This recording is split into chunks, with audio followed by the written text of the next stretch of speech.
toi, c'est bien la galère parce que j'ai plus de place nulle part chez moi. Hop là. Ça, je vais le mettre dehors. Et voilà. Non, de la place pour ranger. Bah alors là, on est chez moi, à la cave. On fait un petit retour aux sources parce que j'ai perdu mon local à Montpellier. Et du coup, bah, on repart sur du petit magasin ici à Vendémian parce qu'il n'y a pas grand monde qui vient, faut pas se cacher. On va préparer les petits trucs. Là, c'est le stock qui me restait de l'ancien magasin, plus les petites commandes que j'ai repassées, très légères, surtout en protection. On va essayer de remonter la trésorerie et puis pas prendre de risques. Vous l'avez compris, dans le monde du ride, c'est le même constat, le business va mal. Chaque mois, c'est un skate shop qui ferme en France, conséquence directe de la crise qui touche de plein fouet le commerce de détail, le retail. Mais ce n'est pas simplement la fermeture d'une boutique qui vend des produits, c'est la fermeture d'un lieu de vie, de rencontre, d'un épicentre d'une scène locale. Alors, on est allé à la rencontre des principaux concernés pour faire un état des lieux et comprendre comment chacun s'adapte à ces nouveaux enjeux. C'est parti. En ce moment, c'est très très difficile, ouais. Ouais, les shops sont dans le dur, hein. On est vraiment dans le creux d'une vague. Des shops qui étaient emblématiques, quoi, et qui ont fermé. Je te dis, nous, en 10 ans, plusieurs fois, on s'est demandé si on n'allait pas le faire. C'est de la chinoiserie. Donc, si tu veux, c'est une marque que je veux même pas voir en magasin. Sur Internet, il y en a qui cassent tellement les prix que nous, on peut même pas être concurrentiel. Que les marges sont tellement pourries. C'est genre, si tu veux manger des pâtes en fin de journée, il faudrait en vendre une dizaine de boards. Ça, les sites, ils peuvent pas le faire. Je pense qu'il y a de bien, c'est que le skate se réadapte et se réinvente assez régulièrement. Je pense qu'il faut se réinventer. Essayer d'amener de la nouveauté. C'est soit fermer, soit continuer sur d'autres bases. Et bah, c'est ce que je vais faire. J'ai fait un Uber Trot.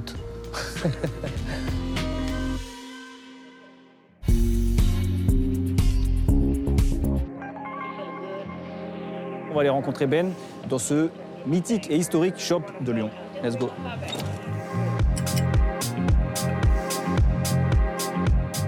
Et du coup, ça fait combien de temps que le shop il est ouvert? Depuis septembre 98. Ah Donc ouais. on vient d'avoir 27 ans. Ouais. Ouais. Voilà. Donc on fêtera que les 30 ans, Ok. si on est encore là. Bah oui. Donc voilà, là on arrive au rayon skate, voilà le rayon un peu européen. Derrière toutes les boards un petit peu old school, cruiser ou un peu plus des boards un peu shapés pour du pool, des slappy, ce qu'on a envie, des boards un peu plus rigolotes. Un rayon de board promo. Les gens sont attirés par ça, forcément. Et en skate, maintenant, les prix ont augmenté avec les prix d'importation, les distributeurs et compagnie. Bon, que des bonnes boards, mais avoir un rayon promo, c'est quand même hyper important. Ouais. Le skate shop souffre parce que la proposition, elle est énorme sur Internet. L'avènement du site internet, l'avènement du web, etc. a fait que les marques, elles ont commencé à dire bon, bah, d'abord on fait un site vitrine, c'est bien, naninana, on présente ce qu'on fait, on fait du marketing et tout, mais puis ils se sont vite dit bah, si on vendait directement, on ferait plus de marge. Je ne vais pas les citer, mais il y a eu quelques marques de chaussures qui faisaient vraiment des grosses promos sur leur site pendant toute l'année. Les autres, c'est des moules qu'ils doivent prendre en Chine et puis toute l'année, leurs trottes sont soldées à moins 60%. Donc c'est pas de la merde, parce qu'on va pas dire ça, mais ça vaut le prix soldé en fait. Le gamin de 17 ans qui a pas une thune, il a juste envie d'acheter la board la moins chère possible, quoi. Mais quand tu as des promos à je sais pas combien sur des gros sites internet, bah je pose pas trop la question. C'est vrai que le pouvoir d'achat, c'est le sujet depuis pas mal d'années et c'est vrai que tout augmente. Donc je comprends complètement que les gens se tournent sur les promos, sur Vinted, plutôt que dans un magasin de skate où tous nos produits sont assez chers. Ouais. Une autre explication du dérèglement du marché nous vient directement du Covid. Pendant cette période, beaucoup de monde s'est mis à faire du skate. La demande a explosé, sauf que les usines, notamment en Chine, tournaient au ralenti. Du coup, les shops galéraient à recevoir du stock. Beaucoup ont essayé de compenser en passant des surcommandes dans l'espoir d'en recevoir plus vite, mais quand les usines ont enfin repris leur rythme normal, toutes les planches sont arrivées d'un coup. Les magasins se sont retrouvés avec des tonnes de stock, pile au moment où la hype du Covid retombait. Et là, les gros sites en ligne ont commencé à brader leurs planches pour vider leurs entrepôts à des prix imbattables. Résultat, les skate shops indépendants n'ont pas pu suivre et certains n'ont tout simplement pas tenu le coup. Bon, malgré tout ça, et c'est la note d'espoir, on constate une hausse de pratiquants et de fréquentation dans les clubs. Alors pour se réinventer, Christophe, lui, il a décidé d'aller directement à leur rencontre. Je replie le magasin pour partir à Gramont, faire un stand. Activité trot sur le skatepark de Gramont avec l'association Roll School. Maintenant, c'est la boutique qui se déplace. Voilà.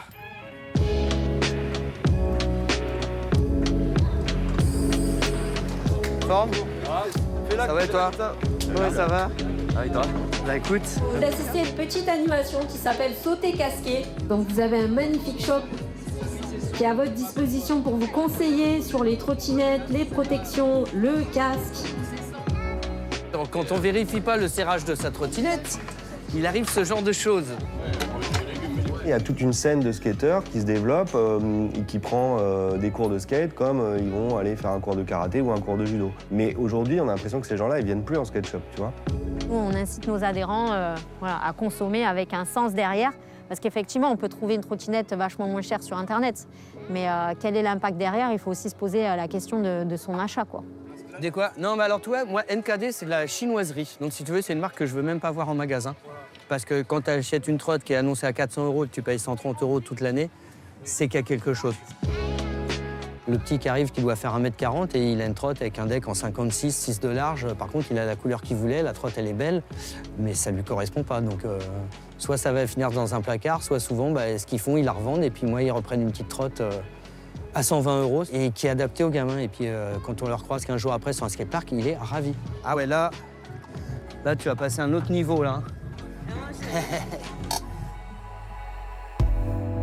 La transmission du savoir et de la culture passe aussi par le rassemblement de la communauté dans l'espace public. Cette année, le Skate Shop de Lyon a organisé 2 événements qui ont à coup sûr marqué les esprits. Le Slappy Challenge, lancé il y a 10 ans comme une street jam locale et qui est devenu aujourd'hui un événement sur 3 jours avec des skateurs internationaux. Et enfin, la jam organisée en plein cœur de Lyon pour fêter le drop d'une collab entre le shop, la Marco 3 Band et l'Olympique lyonnais. Une collab qui témoigne de l'attractivité des shops pour les marques en recherche de cultural branding et d'activation communautaire.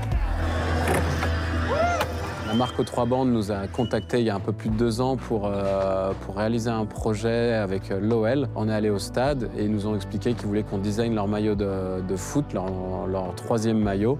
Ça nous a permis de faire venir des skateurs pros et surtout une autre skate jam à Square Jussieu, qu'on appelle nous dans notre jargon la Small Place. Cette fameuse Marco 3 Band a été d'accord pour nous acheter des modules en granit qu'on a designés et qui resteront à vie sur la place. Au moins une collab qui a servi à quelque chose de bien pour la communauté. Ça va vraiment donner surtout envie, je pense, à des gens qui font du judo, du volleyball. Peut-être à se dire « Ah tiens, ça, le skate, ça a l'air marrant et je vais essayer ». Et c'est vrai que je ne sais pas si c'est ça, mais depuis ces quelques semaines, on a beaucoup de nouveaux pratiquants qui viennent au magasin s'acheter un skateboard complet, en tout cas. Autre exemple de l'importance d'un skate shop pour animer la scène locale, direction Limoges. On a rencontré un couple, Léa et Adrien, qui ont ouvert boutique en 2015 dans cette ville qui ne possédait alors que très peu d'infrastructures. On a toujours eu à cœur de développer le skateboard à Limoges parce que c'est une ville qui est assez chouette. Le shop précédent ayant fermé, on a trouvé judicieux d'ouvrir un shop vraiment core skate où il y avait vraiment presque que du matos. Limoges, c'est pas la Mecque du skateboard, on n'est pas dans le Pays Basque.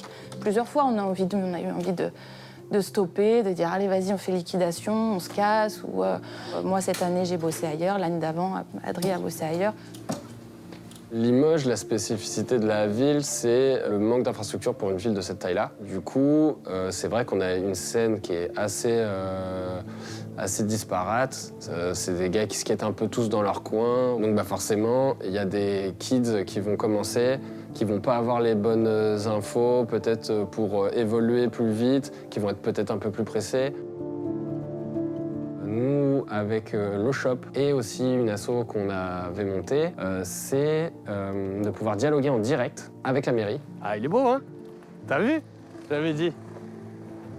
Yo les gars, Ça va et vous? Ça fait 1 mois, 1 et demi qu'on est au skatepark. On a bon espoir que ça dynamise un peu la scène. Voilà, je pense qu'il y aura plus de pratiquants. On s'est inspiré de pas mal de spots qui existaient en fait. Voilà, tout est bien conçu, c'est pas des formes agressives, on n'est pas sur un parc non plus trop élitiste.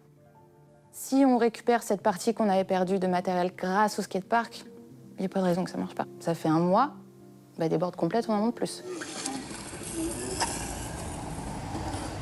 Donc là, on est à Paris, à 2 pas de la République. Rue de Marseille, c'est une rue qui est connue pour abriter beaucoup de boutiques pointues dans le monde de la mode. Et parmi ces boutiques, il y a un skate shop historique qui est géré par Alexis Papadopoulos et on va aller le rencontrer tout de suite. Let's go. On est à Nosebone, bienvenue. Ouais. Voilà. Il y a plein de boards évidemment, parce qu'on est là pour vendre des boards. Hein. Toutes les boards des gars qui vont skater à Répu, c'est le parking. Il y a République qui a été refait, il y a Bastille qui a été refait. Tu peux passer ton temps à skater à droite, à gauche dans Paris. En tant que skate shop, je trouve ça bien aussi, parce que ça nous draine du passage, même si c'est pas pour autant qu'aujourd'hui le skate shop se porte bien, mais on est mieux ici qu'ailleurs, je pense. On essaie de proposer un éventail de marques et de produits qui vont des choses très accessibles à des choses moins accessibles et qui sont des petits labels qu'on essaie de développer. Déjà, c'est une manière de se différencier. Et on ne va pas aller se frotter à des très grosses enseignes, des très gros sites internet avec les mêmes marques parce que ça sert à rien. On ne sera jamais compétitif. Et puis si ça fonctionne, on est les seuls à les avoir, on est en exclu, donc forcément les gens viennent chez nous pour les trouver.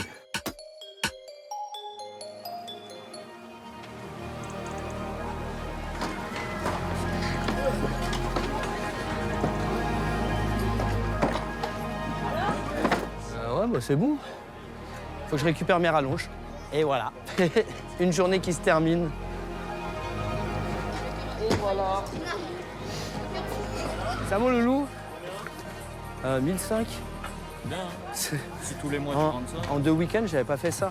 Sur des gros festivals où j'avais la voiture qui était chargée à la gueule. Donc, ouais, carrément, c'est trop bien. C'est un peu fait démonter sur le stand, hein. On a fait beaucoup de custom, de l'installation de grip, de pose de poignée, discuter avec les parents, avec les riders aussi pour les petits conseils, resserrer les trottes. J'ai plus travaillé qu'en 2 événements là. Ça donne pas envie de lâcher quoi. Non, jamais. Non. Non, au contraire, c'est des trucs comme ça qui font que, voilà, même s'il y a 2 semaines où c'est tout mou, quand ça se passe comme ça, c'est que l'activité n'est pas morte, donc on va continuer. On va rester là.